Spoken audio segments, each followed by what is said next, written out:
Irmãos, na semana passada, por causa do ensejo que o texto de Gênesis que temos estudado nos deu, eu comecei a falar sobre um aspecto da doutrina cristã relacionado à psicologia bíblica,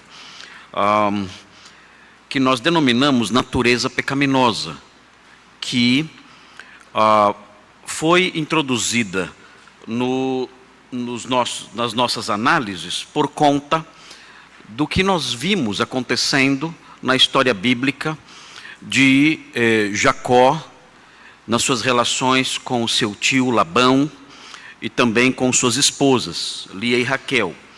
E falamos sobre isso, estamos fazendo uma digressão, mostrando que por trás de todo aquele comportamento que nós encontramos ali naquele texto de Gênesis 29, e não somente em Gênesis 29, mas em outros momentos também, quando nós vimos o engano, a mentira, toda uma trama e uma série de comportamentos ruins, perversos, maus, por parte das pessoas, mesmo por parte de pessoas que são integrantes da linhagem santa, da linhagem que Deus escolheu para trazer salvação ao mundo, nós temos percebido esse tipo de conduta reprovável.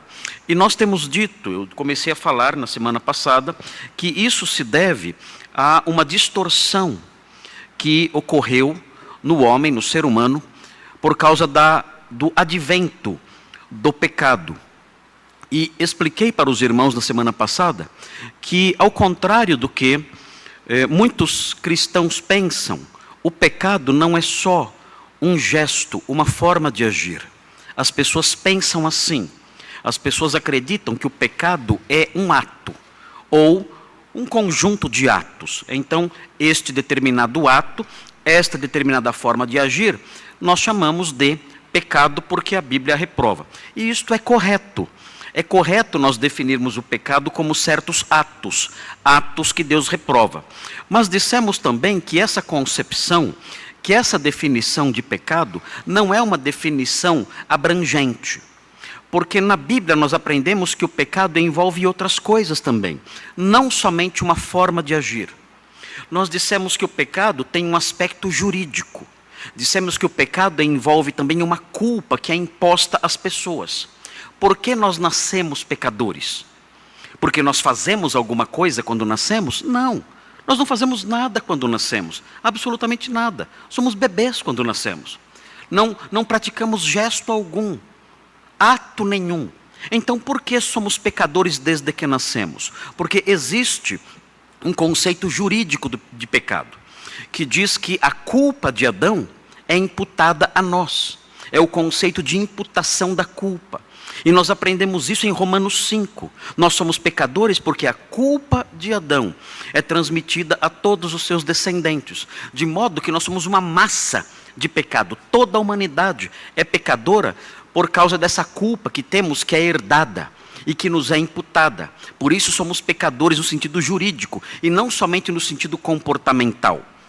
E também dissemos, e este sim, o tema central da nossa digressão, nós dissemos também que o pecado envolve, além de um aspecto jurídico e de um aspecto comportamental, o ato e a imputação da culpa, nós dissemos também que o pecado envolve um aspecto psicológico, por assim dizer.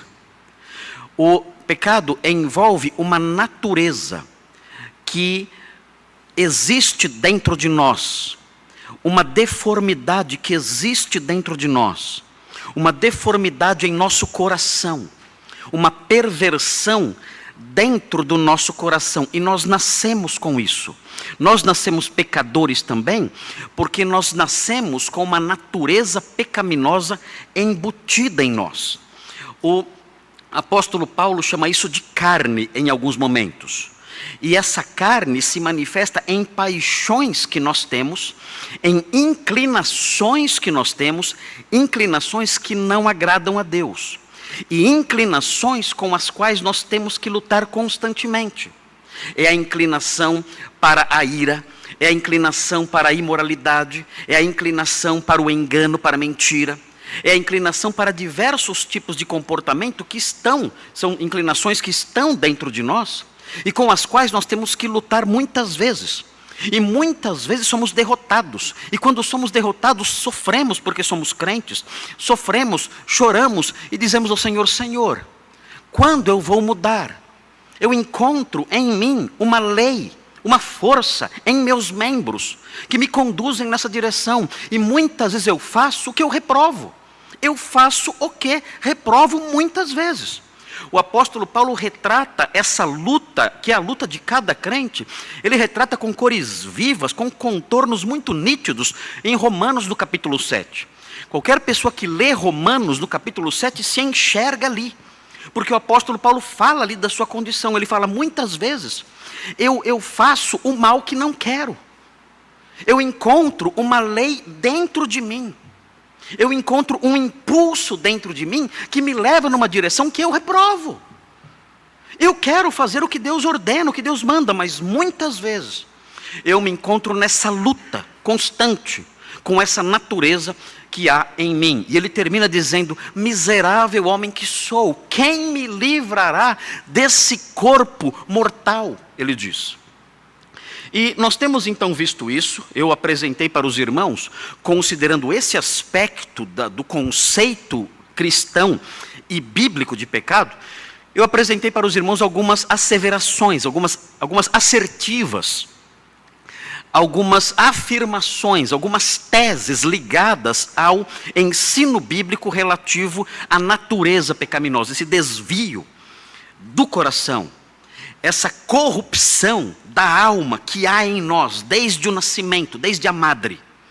E eu as enumerei. A primeira que eu apresentei foi que a natureza pecaminosa marca o homem desde o ventre, e estudamos os textos que falam sobre isso. Eu disse, em segundo lugar, que a natureza pecaminosa é enganadora, e isso explica todo aquele comportamento de Jacó e Rebeca em relação a seu pai Isaque, em relação a Esaú, seu irmão. Isso explica o engano de Labão, ali mancomunado com sua filha Lia, para que ambos enganassem o sobrinho ali de Labão, Jacó. E falamos bastante sobre isso, sobre a natureza pecaminosa sendo enganadora. Falamos também que a natureza pecaminosa não recua diante de laços de parentesco. E nos detivemos bastante nesse ponto, alertando os irmãos acerca disso e mostrando formas como a natureza pecaminosa se manifesta, inclusive nos nossos relacionamentos familiares. O que deve fazer com que sejamos cuidadosos nas nossas tratativas com pessoas até da família. Porque sabemos que existe um potencial de maldade dentro do coração humano que os laços de parentesco não conseguem refrear. E é por isso que muitos irmãos estão aqui e, depois de terem vivido um pouco mais aí de tempo neste mundo, disseram: eu jamais imaginava que minha mãe ia fazer isso comigo. Eu jamais imaginava que meu irmão ia fazer isso comigo. Eu jamais imaginava que o meu pai ia fazer isso comigo, que meu filho ia fazer isso comigo. E não imaginava, porque talvez não tenha estudado a fundo a palavra de Deus, a ponto de perceber no campo da antropologia bíblica, que existe esse potencial em todo ser humano, esse potencial para o mal em todo ser humano, e esse potencial não consegue, ele não consegue competir, ele não consegue ser refreado, eu quero dizer, ele não consegue ser refreado pelos afetos que nos ligam aos nossos familiares. Esses afetos não são barreiras para a natureza pecaminosa. E dissemos também que a natureza pecaminosa explica os comportamentos maus das pessoas. Os incrédulos não entendem isso. Eles tentam buscar explicações para os comportamentos maus das pessoas, porque na mentalidade atual, antropocêntrica e otimista, o ser humano é, basicamente em seu íntimo, ele é bom. O ser humano é tão bom que o conselho que nós mais ouvimos por aí afora é: siga o seu coração. Siga o seu coração, ele é uma fonte confiável. Ele é uma fonte de bons conselhos. Ele é uma fonte de boa, da qual emanam boas direções. Então siga o seu coração. Não há maldade nele, não há perigo nele, não há engano nele. Siga o seu coração. E se um ser humano, qualquer pessoa, adota alguma forma de desvio de comportamento, isso é explicado por fatores externos. Essa pessoa teve, como hoje em dia é comum isso, essa pessoa teve um surto. Ela surtou. Então, ela não precisa de arrependimento, ela precisa de remédio. Ela precisa de tratamento. Ela precisa de uma internação. Temos lá uma moça que encontra um morador de rua e participa de uma orgia com um morador de rua. Há uma explicação para isso. Ela surtou. Ela é doente. Temos uma senhora ou um homem, um cônjuge, enfim, que agride ali o seu parceiro violentamente. E então já vem a explicação. Não há maldade nessa pessoa. Essa pessoa é doente. Ela surtou. Temos ali um jovem que assalta, que rouba. E então alguém já explica. Não, esse jovem, ele é doente. Ele é um cleptomaníaco. Dá até status ser cleptomaníaco. Ele não é ladrão. Ele é cleptomaníaco. Até um status maior. Eu prefiro ser cleptomaníaco mais do que ladrão. Se alguém me chamar de cleptomaníaco, vou me sentir até privilegiado. Agora me chamar de ladrão, eu não gosto. Então isso muda a linguagem até. Mas uma coisa é certa: o ser humano é bonzinho. Qualquer desvio de comportamento tem explicações fora dele. São surtos, são doenças, são pressões da sociedade, é a criação dos pais e uma série de outras explicações. Nunca a explicação passa pela culpa que há nele mesmo. A natureza pecaminosa dele mesmo. E quando nós olhamos para a Bíblia, nós encontramos isso. Quando nós olhamos para a Bíblia, nós encontramos na raiz das ações más, nós encontramos um coração perverso. E um coração perverso que o homem, isso é importante frisar, um coração perverso que o homem, mesmo incrédulo, tem a responsabilidade de controlar. Do contrário, o direito penal não faria qualquer sentido. Eu não poderia aplicar uma pena a alguém que não tem condições de controlar o seu braço e contra a sua vontade perpetra o crime. O direito penal não faria o menor sentido. O que nós aprendemos na Escritura é que essa natureza pecaminosa existe, ela é forte, ela pratica coisas que nós não podemos imaginar, já vimos isso aqui. Mas, de acordo com a Escritura, mesmo o homem incrédulo, ele tem a responsabilidade de dominá-la. Nós não somos animais. Um animal selvagem, quando ataca alguém, ele é um animal. Ele é irresponsável. Ele não pode ser submetido a um julgamento e condenado. Ele é um animal. Nós não somos animais. Nós somos seres humanos. Nós temos raciocínio. Nós temos intelecto. Nós temos razão. Nós somos imagem e semelhança de Deus. Deus imprimiu em nossa consciência noções fortes de certo e errado, de acordo com Romanos no capítulo 2. Nós temos leis gravadas em nosso coração, de modo que isso nos torna seres responsáveis. As explicações que o mundo dá aí fora, de que o homem age assim porque ele é movido por surtos ou outras coisas que ele não pode controlar, isso reduz a dignidade humana. Querem muitas vezes fazer com que isso aumente a dignidade humana. É o contrário. Isso reduz a dignidade humana. Porque transforma as pessoas em irresponsáveis como os animais. O cristianismo não faz isso. O cristianismo olha para o homem como um ente que sabe avaliar. Que sabe avaliar e que consegue se segurar substancialmente. Mostrando que no caso do crente, essa capacidade de autodomínio é ainda maior, por fatores que eu quero mencionar. Nós dissemos isso, falamos que a natureza pecaminosa é a base, o motivo dos comportamentos, a fonte dos comportamentos maus. Enumerei alguns textos e terminamos falando sobre a nova aliança. A nova aliança que dá um golpe na natureza pecaminosa, e aprendemos sobre isso.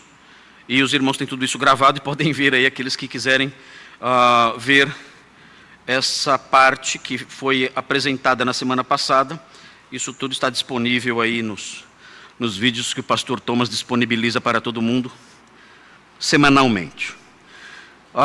É importante destacar, queridos, dentro ainda da natureza pecaminosa como a fonte de comportamentos maus, é importante destacar que os homens desobedecem a Deus por causa da natureza pecaminosa. Eu quero apontar para vocês o texto de Romanos 8, versículos 7 e 8, vejam rapidinho isso. Hoje nós temos a ceia do Senhor, eu quero terminar essa digressão para que possamos proceder à ceia.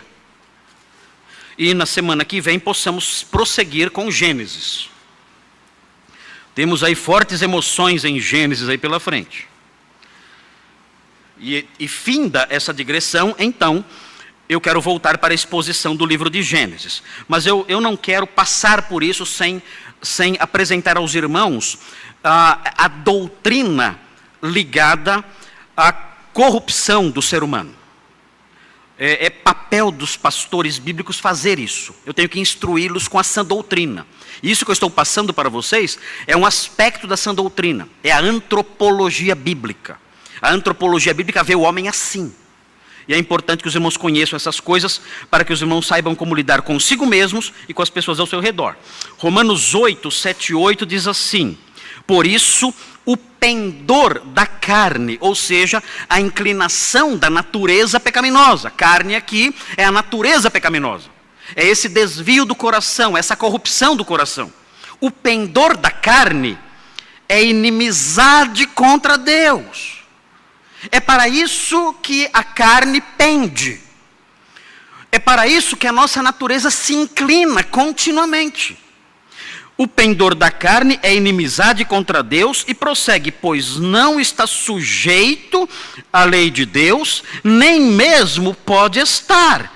Consequentemente, vocês têm aí no versículo 8 o desfecho desse raciocínio. Portanto, os que estão na carne, ou seja, estes que estão mergulhados na esfera de domínio da natureza pecaminosa, esse é o sentido de estar na carne. Os irmãos já conhecem essa dinâmica da linguagem grega. Um dativo de esfera, como nós dizemos, estão na carne, ou seja, estão mergulhados na carne, sob a influência contínua da carne. Os que estão na carne não podem agradar a Deus. E o meu gesto sempre de italiano, derrubando tudo. Eu não estou na carne não, viu?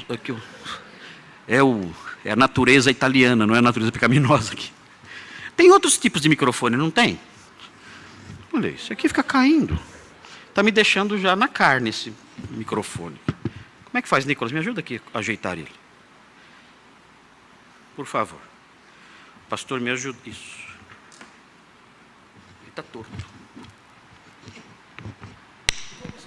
Eu tiro o microfone. Para aqui. Ok. Se eu der outro soco... Você fica aqui embaixo, se eu der outro soco... Você... Ok, seguindo aqui. Vejam o versículo 8, o desfecho do 7, diz assim: portanto, os que estão na carne, aqui o dativo de esfera, na carne, ou seja, os que estão mergulhados sob a influência da carne, os que estão mergulhados na esfera da carne, sendo dominados por ela, vejam o que diz: não podem agradar a Deus. Aqui está a explicação. Aqui está a explicação de toda desobediência. Aqueles que são dominados por essa natureza pecaminosa, que estão mergulhados nesse ambiente, nessa atmosfera carnal do coração, não podem agradar a Deus. Por uma razão muito simples. Essa natureza pecaminosa se inclina, o seu pendor é para o lado da inimizade com Deus. E aqui então nós temos o problema de toda a humanidade. Educação não resolve isso. É só você frequentar uma faculdade. Vá ver o ambiente santo que é nas faculdades. Vá lá. Eu conheço bem, não faz muito tempo que eu saí desse contexto. Meu Deus, queridos. As faculdades promovem verdadeiras orgias. Os irmãos que não frequentaram esse ambiente não têm ideia do que os jovens fazem lá. As faculdades recentemente têm sido as maiores produtoras de alcoólatras do Brasil. A pessoa entra na faculdade normal, sai alcoólatra, bêbado. A moça entra na faculdade com valores morais, sai de lá praticamente uma prostituta muitas vezes. Se deixarem influenciar pelas coisas que estão ali. É terrível, é horrível. Eu poderia descrever aqui coisas que eu vi nos tempos de acadêmico de direito, que são de arrepiar. Coisas terríveis. E policiais, delegados de polícia dizem, não, vocês não veem nada. Vocês só veem uma parte da coisa. Nós policiais vemos as coisas como elas são, porque chegamos às 3 horas da manhã nos locais das festas. E nós sabemos o que eles fazem. Quem dera o ensino, quem dera a educação promover esse caráter. Não promove. Dizem que os esportes podem livrar o jovem dos desvios. Ok. Olha a vida dos jogadores. É simples. As vidas santas dos jogadores. Queridos, são falácias tolas, tudo isso. O que nós aprendemos quando olhamos para a Bíblia é que o problema básico da humanidade, do seu comportamento, é a carne, a natureza pecaminosa. Essa carne tem que ser neutralizada. Essa carne tem que ser amortecida. Essa carne tem que ter os seus impulsos enfraquecidos. E só há uma forma disso acontecer, que eu vou mencionar dentro de alguns minutos. Só há uma forma disso acontecer. Mas desde já afirmamos que é esse problema que subjaz todo tipo de comportamento perverso que nós encontramos. Há um outro problema decorrente da carne, da natureza pecaminosa, que é assustador. Nós falamos até um pouquinho sobre isso hoje pela manhã. Vejam 1 Coríntios 1,18. E isso aqui explica a frustração de muitos crentes. 1 Coríntios 1,18. Veja o que diz o texto. 1,18. E esse 1,18 deve ser entendido à luz de 2,14. Você entende 1,18 a partir de 2,14. Então vejam o que diz Paulo em 1 Coríntios 1,18. Ele diz assim: certamente a palavra da cruz é loucura para os que se perdem. Palavra da cruz, aqui, a expressão usada aqui, se refere à palavra que apresenta a cruz, ou seja, o evangelho. Isso é a palavra da cruz. É a palavra cujo conteúdo é a cruz. É a palavra cujo conteúdo, cujo tema é a cruz. É o evangelho. O texto diz que a palavra da cruz, o evangelho, é considerado pelos perdidos loucura. Eles acham que o evangelho é conversa de maluco. Eles creem que o evangelho é assunto de hospício. É assim que o mundo vê. O texto prossegue dizendo: para nós que somos salvos, ela é vista como poder de Deus, porque ela salva. Agora, como isso pode acontecer? Como pode haver um contraste tão grande entre os que se perdem, veem do evangelho como algo de loucos, e os salvos que veem o evangelho como poder de Deus? A explicação está no capítulo 2, versículo 14. Diz assim, 2,14. Ora, o homem natural, ou seja, o homem sem a influência do Espírito Santo de Deus, o homem natural, o homem por si mesmo, mergulhado em sua natureza perversa, esse homem, diz o texto, ele não aceita as coisas do Espírito de Deus. Por quê?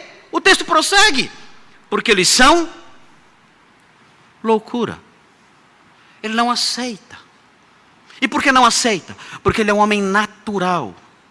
As coisas do Espírito de Deus, o Evangelho, as verdades bíblicas, os atributos de Deus, os seus planos, a sua palavra, o seu povo, os seus valores, para ele, para o homem natural, ele, que está dominado totalmente por sua natureza, sem se deixar influenciar pelo Espírito Santo de Deus, para ele, as coisas de Deus são loucura. E o texto prossegue, e ele não pode entendê-las. É um bloqueio intelectual. Ele não consegue entendê-las. Para que ele as entenda, é necessário que haja um milagre no coração dele. Ele não consegue entendê-las, porque elas se discernem, ou seja, elas só podem ser entendidas por uma influência espiritual. Diz o texto, elas só se discernem espiritualmente, só por meio de uma influência, de um poder espiritual, elas podem ser entendidas. A natureza pecaminosa faz isso. Ela incapacita a pessoa do ponto de vista intelectual no tocante às coisas ligadas ao Evangelho e a tudo que diz respeito a Deus. E aí você entende, porque você prega para alguém durante tantos anos e a pessoa não entende nada. Ela não consegue. A sua natureza pecaminosa é cega. Ela não consegue ter discernimento espiritual. Ela não consegue ver a grandeza de Cristo nas páginas das Escrituras. Ela não consegue enxergar a glória de Deus na face de Cristo quando você apresenta o Evangelho para ela. Não consegue. Ela pode ter quantos diplomas quiser. Ela pode ser formada em Harvard, em Oxford, em Princeton, em qualquer lugar. Ela não vai entender. Uma criança semi-analfabeta, ali, ou até analfabeta mesmo, quando o Espírito Santo age nela, a criancinha entende. Mas o grande doutor de Harvard, se o Espírito Santo não agir nele, ele não consegue entender. Não consegue. Não, ele não entende. Ele aceita que o universo, todo o cosmos, com suas organizações todas de complexidades, surgiu de uma explosão. É a maior tolice que alguém pode dizer. Que a ordem absoluta surgiu da desordem. Que a vida surgiu da não vida. É loucura. Mas eles aceitam isso. Aceitam e ensinam isso. E não conseguem aceitar a mensagem simples, doce do Evangelho. Não conseguem. Qual é o problema? A natureza pecaminosa. Se vocês virarem as páginas da Bíblia, chegam no livro de 2 aos Coríntios. 2 aos Coríntios, capítulo 3.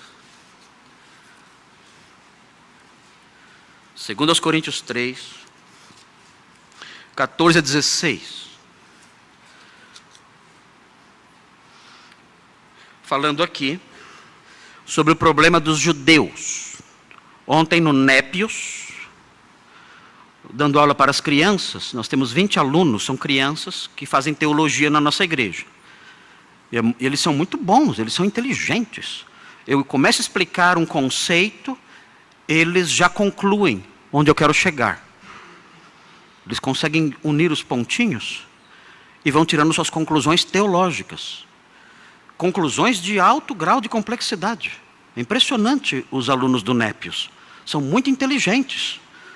Eu pensei, eu tenho que me preparar melhor para as aulas do Népios. Eles são muito capazes, muito inteligentes. E anotam tudo que você fala e aprendem. É impressionante. Nós temos que ampliar o Népios, ter mais alunos. Ontem eu falei sobre esse texto com eles, entre outras coisas. Tivemos uma aula das 8 da manhã ao meio-dia. E entre os diversos textos que estudamos este aqui. O texto de 2 aos Coríntios 3, 14 a 16, falando sobre a cegueira dos judeus. Paulo comentando por que os judeus não conseguiam entender o Evangelho, ainda que conhecessem tanto a Bíblia. O texto diz, mas os sentidos deles se embotaram. Vejam aqui a psicologia de Paulo aqui. Ele diz, esses homens, os sentidos deles se desapareceram. Eles perderam a capacidade de discernimento, eles não conseguem enxergar. Ele prossegue. Pois até o dia de hoje, quando fazem a leitura da antiga aliança, eles faziam isso sempre, ainda fazem nas sinagogas, o mesmo véu permanece, não lhes sendo revelado que em Cristo é removido. Mas até hoje, quando é lido Moisés, ou seja, a lei mosaica, o véu está posto sobre o coração deles. Eles não conseguem ver Jesus, não conseguem ver a verdade na leitura bíblica. Há um véu posto no coração deles. Quando, porém, algum deles se converte ao Senhor, diz o texto, o véu lhe é retirado. E aí então ele conclui no versículo que é sempre mal entendido: ora, o Senhor é o Espírito, e onde está o Espírito do Senhor, aí a liberdade. É a liberdade do véu. Quando alguém crê no Senhor, o Senhor remove esse véu. Tira esse véu da pessoa. A pessoa começa a ver.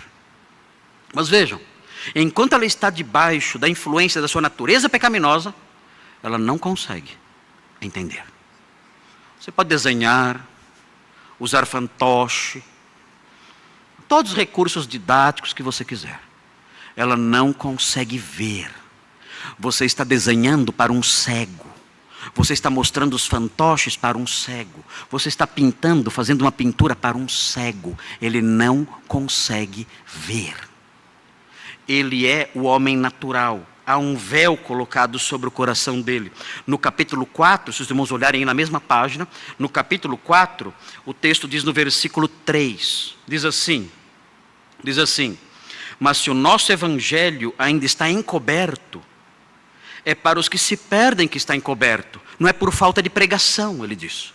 O nosso evangelho não está encoberto por falta de pregação. Ele está encoberto para os que se perdem. Por quê? Versículo 4 vai dizer: nos quais o Deus deste século, aqui Satanás é chamado de Deus deste século, porque é ele quem influencia e trabalha neste mundo.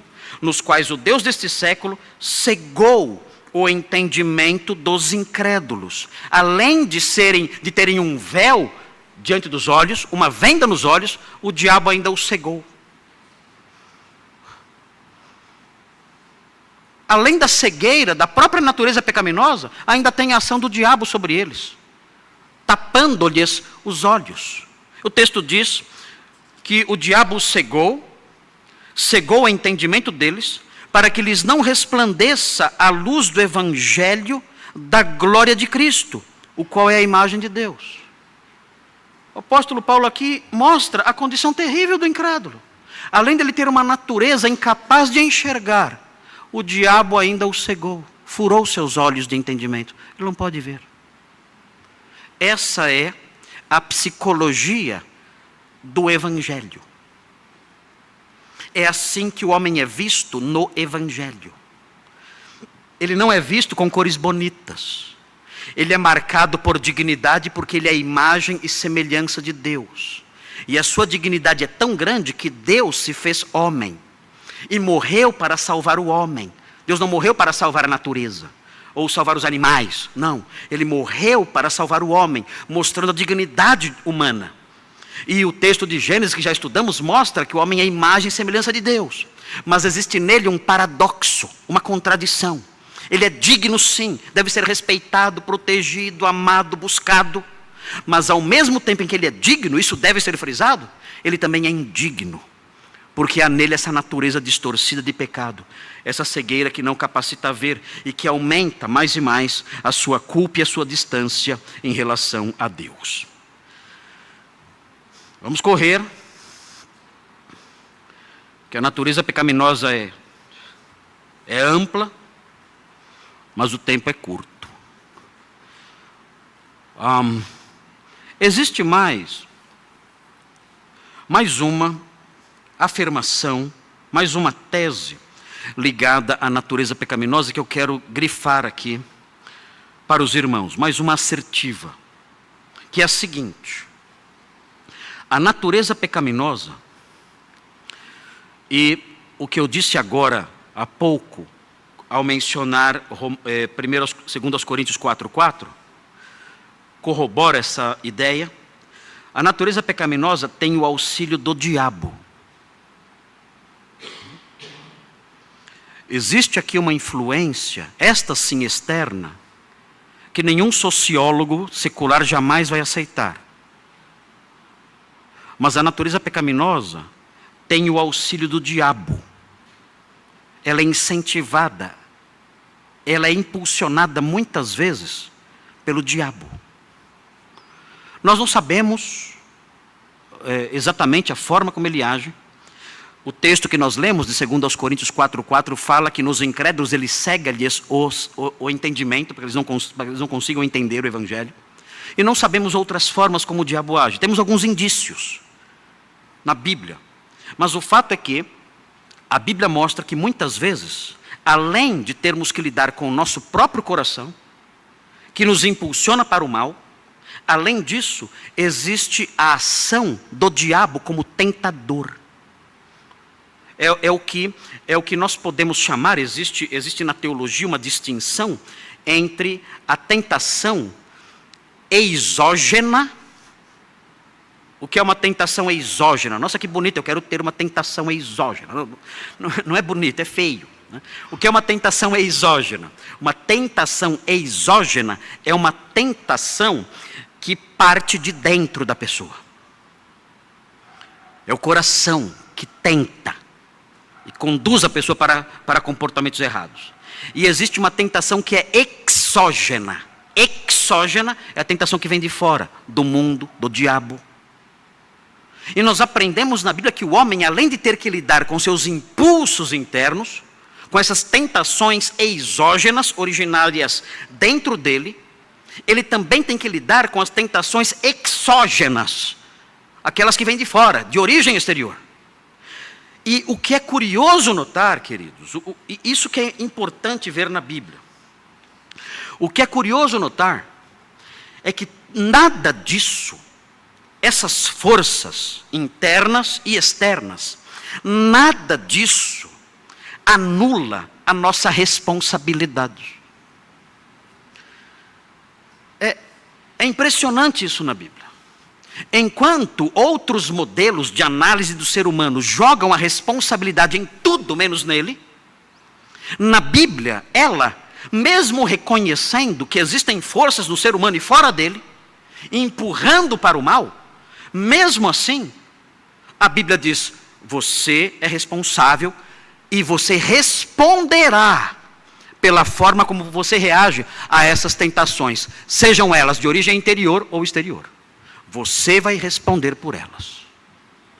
É curioso observar isso. Vejam, o escritor Tiago, irmão de Jesus, ele diz o seguinte, Tiago 4,7. Vejam o que diz o texto. Tiago 4,7. Vamos correr. Tiago 4,7.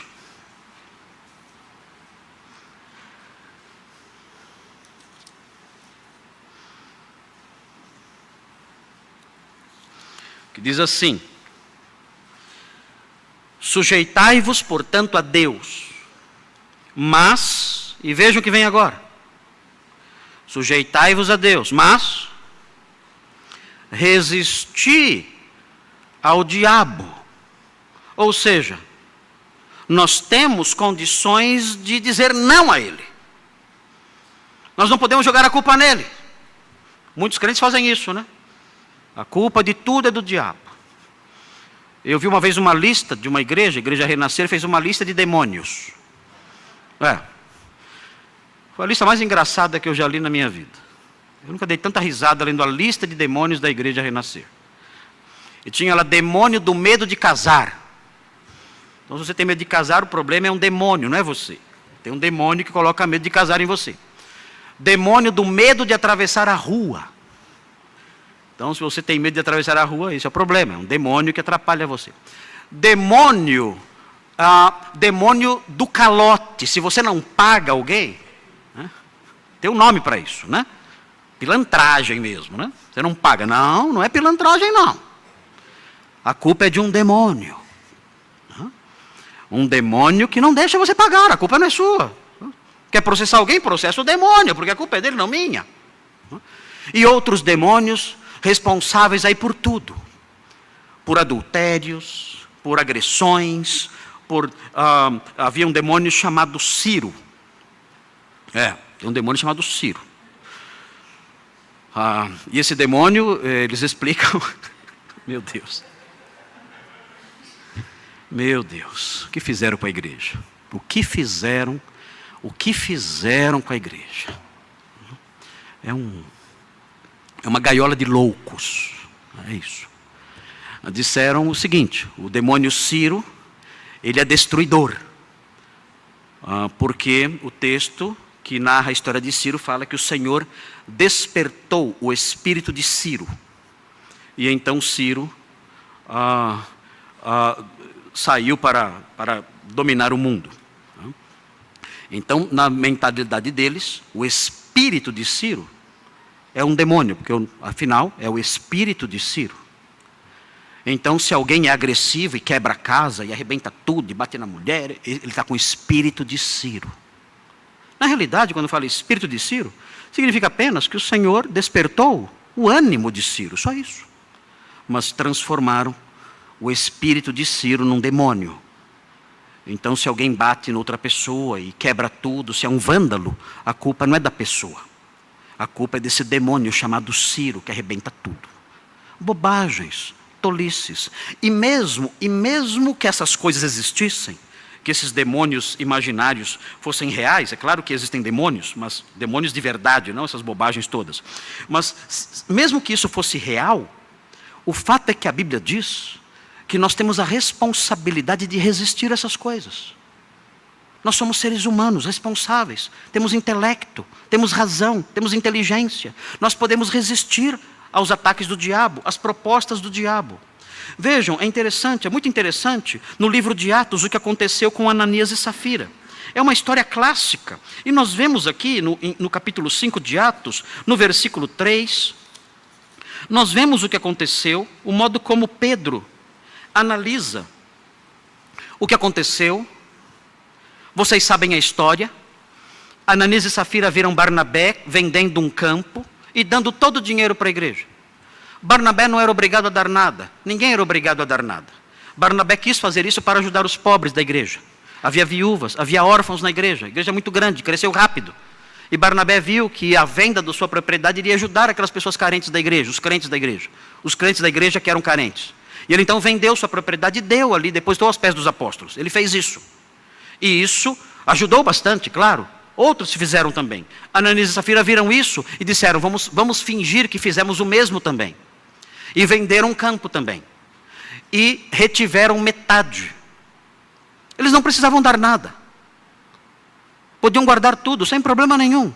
Mas retiveram metade. E qual foi o erro deles? Disseram, essa outra metade é a totalidade do preço. Eles mentiram. Mentiram para a igreja. Mentiram para os apóstolos. Mentiram para Deus. Pedro disse, o que você fez? Se você tivesse guardado o dinheiro, não seria seu? Por que você mentiu? Por que você disse que vendeu por tanto, dizendo que esse tanto era a totalidade, quando na realidade você vendeu pelo dobro e guardou metade? Por que você mentiu para a igreja? Ele diz. Mas notem, é interessante observar as palavras exatas de Pedro. Ele diz o seguinte, Ananias, 5:3. Ananias, diz assim, 5:3. Ananias, calma. Você teve um surto satânico. É o que está escrito aí? E por isso agiu assim. Vamos fazer a terapia do descarrego. É isso que está aí? Vamos fazer a terapia do descarrego para te libertar. Você não teve culpa de nada. Você é a vítima aqui. É isso que está aqui? Não. Veja o que diz. Ananias, porque encheu Satanás teu coração. Satanás encheu seu coração. Pedro, então a culpa é de Satanás. Não. Satanás tem sua culpa, sim, claro. Mas é você que responde por isso, porque você permitiu que ele enchesse seu coração. Porque Satanás encheu teu coração, para que mentisses ao Espírito Santo, reservando parte do valor do campo. Satanás encheu seu coração, mas você responde. Você responde pelos seus atos, mesmo tendo sido Satanás quem encheu seu coração. E sabem quem caiu morto no meio da igreja? Não foi Satanás. Satanás não foi punido por isso. Quem caiu morto e foi levado para a sepultura, ele, mais tarde sua esposa, foi Ananias e Safira. Satanás não foi punido nesse momento. Será um dia, mas não foi punido aqui. Ananias respondeu pelo que fez, mesmo Satanás tendo enchido o seu coração. Ou seja, a natureza pecaminosa, no caso aqui a cobiça de Ananias, foi fortalecida pela ação do diabo. Mas nada disso anula a culpa daquele que realiza esses atos. E nós aprendemos também, numa outra assertiva importante, que a natureza pecaminosa pode ser refreada. Inclusive, os incrédulos podem fazer isso. Como eu disse a princípio, se não fosse assim, o direito penal não faria o menor sentido. Onde aprendemos isso na Bíblia? Muito simples, nós já estudamos isso em Gênesis. Em Gênesis, no capítulo 4, nós aprendemos o seguinte, vejam o que diz o texto. Gênesis 4. Diz assim, Gênesis 4, versículo 7. É Deus falando com Caim. Caim era um incrédulo. Ele havia trazido uma oferta. E o seu procedimento diante de Deus era reprovável. Ele era um homem perdido, desobediente. E a sua oferta não foi aceita. A de Abel foi aceita, a de Caim não foi. Então, o semblante de Caim descaiu. Ele ficou irritado, irado, com raiva do seu irmão, muito triste. Ficou extremamente irritado com isso. E então Deus disse o seguinte para ele. Versículo 6. Por que andas irado? E por que descaiu o teu semblante? Se procederes bem, não é certo que serás aceito? O seu problema, Caim, é que você é um homem desobediente. Você é um homem perverso. Você acha que seus atos cultuais são aceitos por mim? Você tem uma vida suja. E você traz aqui para mim as suas ofertas? Você acha que eu posso suportar uma oferta entregue a mim pelas mãos imundas de alguém? Se você proceder bem, diz aqui o texto, é certo que serás aceito. E ele prossegue, se todavia procederes mal, e aí ele usa uma figura de linguagem. Ele diz, eis que o pecado jaz à porta. A figura presente aqui é a figura de um animal feroz, deitado na porta da sua casa. Essa é a figura presente aqui. Se você proceder mal, é como se existisse um animal feroz na porta da sua casa. E esse animal vai atacá-lo. Esse animal feroz, se você permitir, ele vai saltar em você e dominar você. É a natureza pecaminosa que está ali junto de você. E se você não dominá-la, ela vai dominar você. Ela vai se levantar, ela está jazendo ali à porta. Ela vai se levantar, invadir a sua casa e destruir tudo e dominar você. Então o Senhor diz, se todavia procederes mal, eis que o pecado jaz à porta. O seu desejo será contra ti. Vejam aqui o coração perverso atuando contra a própria pessoa, para destruí-la. E o texto termina dizendo, mas a ti cumpre dominá-lo. Você tem o dever de dominar esse animal. Você tem o dever de dominar esse desejo que pode destruir a sua vida. E de fato, é isso que os homens têm que aprender. Mesmo os incrédulos têm que aprender a dominar isso. O grande problema é que os incrédulos estão vivendo neste mundo sem nenhuma porção de influência cristã, nada. Em tempos passados, em décadas passadas, os incrédulos, mesmo mantendo-se na incredulidade, eles sofriam a influência de uma cultura cristianizada. Eles sofriam essa influência. Então suas consciências eram instruídas de forma um tanto precária, mas eram instruídas por valores cristãos. Os homens se casavam, as mulheres se casavam, e mantinham ali, nutriam seu casamento, educavam seus filhos, valorizavam o trabalho, a honestidade. E nós conhecemos centenas, milhares de pessoas assim, em nossa família, em nosso convívio social, muitas pessoas assim, que nós chegamos a dizer isso várias vezes, só falta ser crente. Porque se deixavam dominar e respiravam e suspiravam princípios cristãos. Mas essa influência, esse sal da terra, isso se tornou insípido. Não há mais influência cristã. Nossas crianças estão sendo ensinadas por pederastas. Pederastas estão educando nossas crianças com seus valores pútridos. Estão ensinando nossas crianças. Estão estimulando nossas crianças a serem sodomitas, que é o modo de vida mais desonroso que um homem pode experimentar. É o fundo do poço.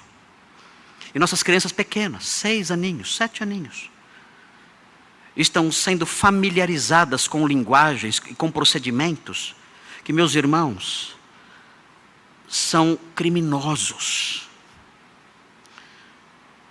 Ensinos que emanam de boca dos piores patifes que podem existir. É assustador. Por pessoas dadas a excessos de devassidão que nós sequer podemos imaginar como são capazes. Nem entre os animais nós vemos isso. E as nossas crianças estão sendo ensinadas por essas pessoas, influenciadas o tempo todo por elas, na internet, na escola, em qualquer lugar. E os cristãos, queridos, onde está o sal da terra? Onde está? Onde está a influência cristã? Ouvimos os pregadores na televisão e só ouvimos bobagens. Só o incentivo à busca de dinheiro, e dinheiro, e dinheiro, e dinheiro. Só isso. Sem encontrar outros desvios assustadores, palhaçadas, superstições. Os pregadores são bufões, na melhor das hipóteses, ou estelionatários, na pior das hipóteses. É assustador ver isso. O sal da terra se tornou insípido. E quem pode restaurar o seu sabor? Mas o fato é que essa influência cristã deveria existir para que houvesse, mesmo nos incrédulos, o refreamento, o refrear dessa natureza. Mas isso tem desaparecido. E por causa disso, dessa ausência dessa influência, do sal realmente salgando a sociedade, por causa dessa ausência, as pessoas têm dado livre curso às suas inclinações. E têm agido das formas mais horríveis e assustadoras que podemos imaginar. E há uma explicação para isso. É a natureza pecaminosa, sem o freio da consciência. É o que tem acontecido.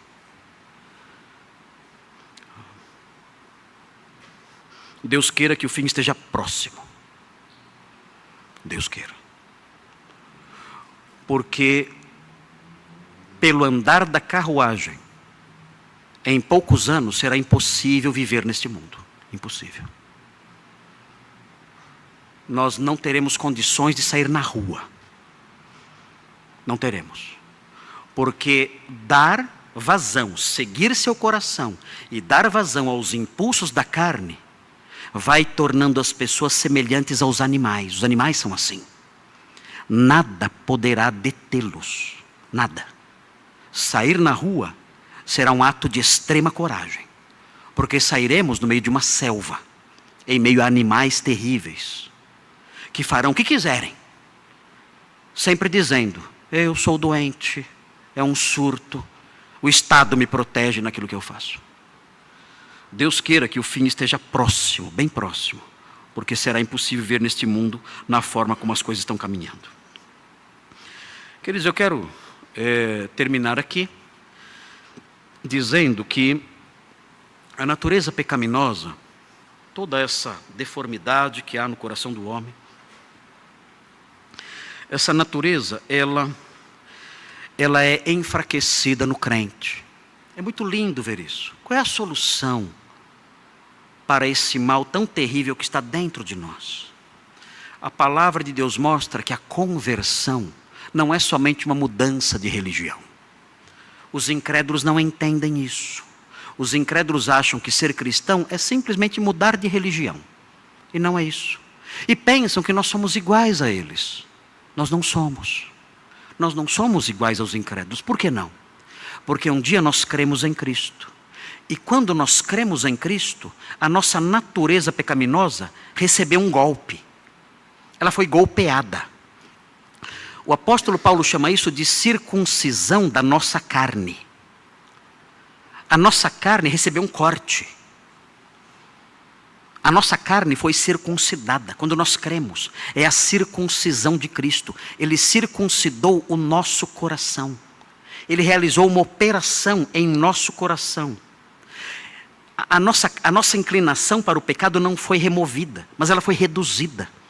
Porque foi removido o prepúcio do nosso coração. E por causa disso, então, os crentes, eles lidam com essas coisas com uma facilidade maior. Vejam o que diz Romanos no capítulo 6. Observem Romanos 6.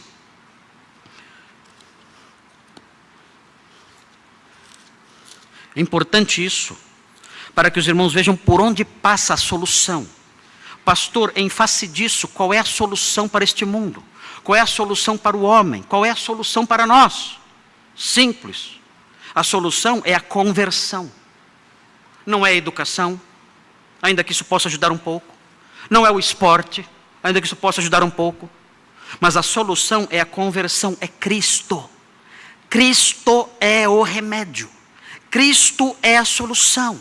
Vejam o que diz Romanos 6, versículo 6. Sabendo isto, ele diz aqui, que foi crucificado com ele o nosso velho homem.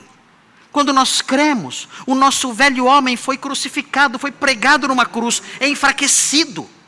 Ele prossegue, para que o corpo do pecado, ou seja, essa natureza pecaminosa que há em nosso corpo, seja destruído. Aqui a melhor expressão seria arruinado, porque ele não aniquila isso de pronto, isso será aniquilado um dia.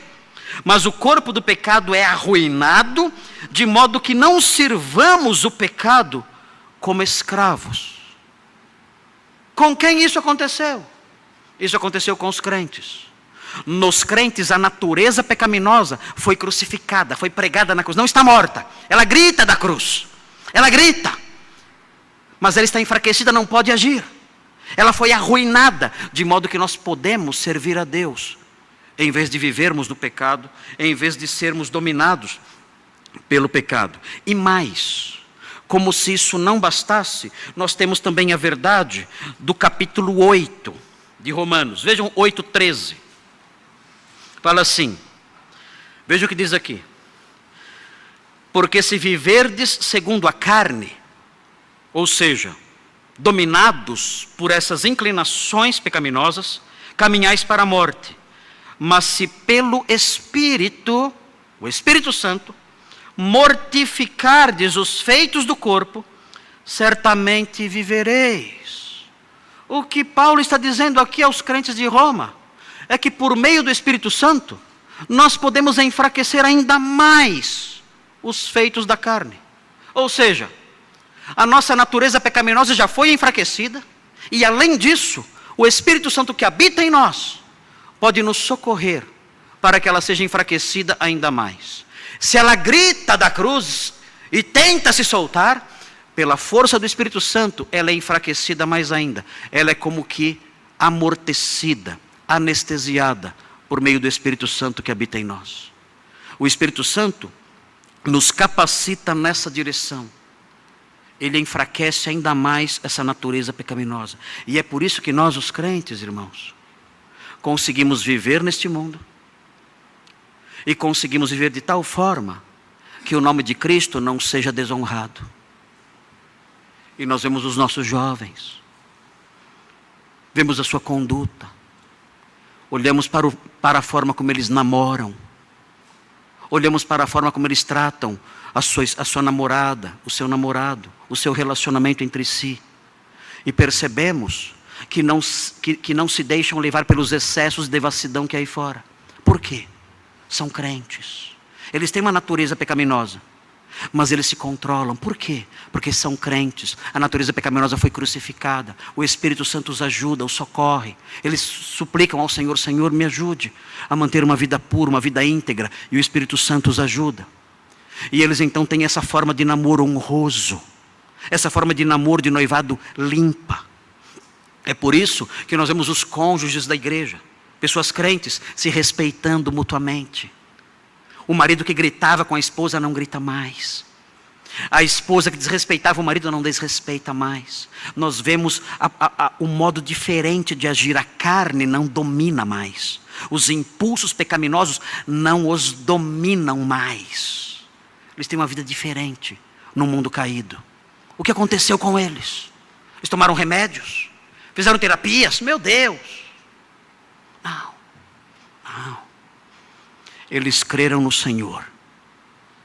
E o Senhor golpeou a sua natureza terrena. E ela, abobalhada, golpeada, cambaleante, ela não consegue dominá-los. E além disso, o Espírito Santo passou a habitar neles, fortalecendo-os, instruindo-os. E por causa disso, eles podem caminhar neste mundo vil, de modo magistral. São santos neste mundo. Não foi uma lavagem cerebral, não foi um tratamento qualquer, não. Foi um milagre decorrente da conversão. Esta é a solução, queridos, para a doença que assola a humanidade, a natureza pecaminosa. Você é crente? Você é crente? Você está em Cristo ou você está na carne? Se você está na carne, você não pode agradar a Deus. E o seu destino, querido, é o destino de todos aqueles que são inimigos de Deus e que não podem agradá-lo. É o rompimento completo de qualquer vida com Ele, de qualquer possibilidade de vida com Ele na eternidade. Diga ao Senhor hoje: Senhor, eu tenho um inimigo, há um lobo em mim, há um lobo feroz dentro de mim. A minha carne, a minha natureza pecaminosa está vivo, esse lobo está vivo. É o animal de que o Senhor falou a Caim, é esse terrível animal. E ele pode entrar na minha casa e destruir tudo. E eu devo dominá-lo, eu sei.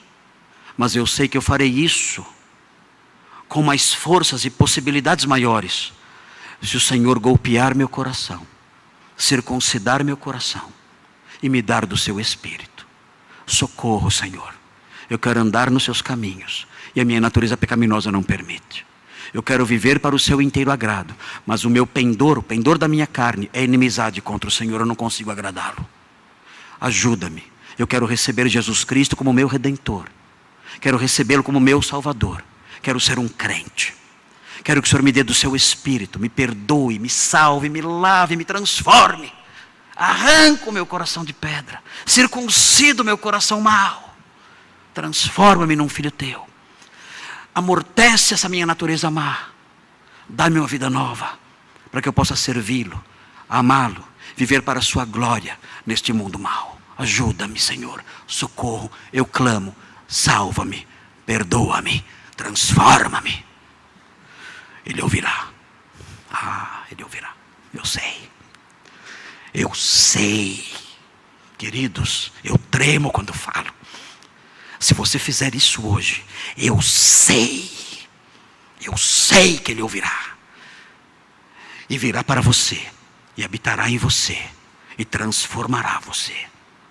Vamos orar. Santo Deus, amado Pai, abençoa cada um aqui. Ajuda cada crente para que use os recursos que recebeu do Senhor para enfraquecer mais e mais sua natureza má.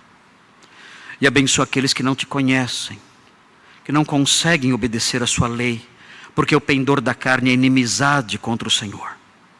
Ajuda-os para que clamem a Jesus Cristo hoje, implorem o seu perdão, creiam no Salvador, sejam salvos e, além de salvos, transformados.